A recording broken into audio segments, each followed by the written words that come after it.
Добро пожаловать на канал Hard Reset Info. Перед нами находится устройство Samsung Galaxy S24 Ultra, и сейчас я покажу вам, как скрыть альбом.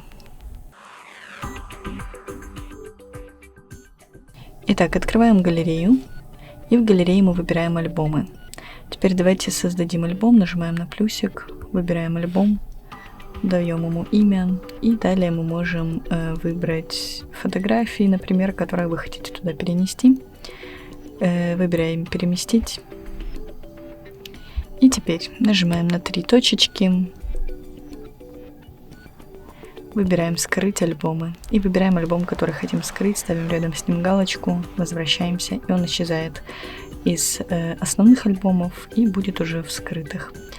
Вот, на этом все. Спасибо за просмотр. Ставьте лайки, подписывайтесь на наш канал.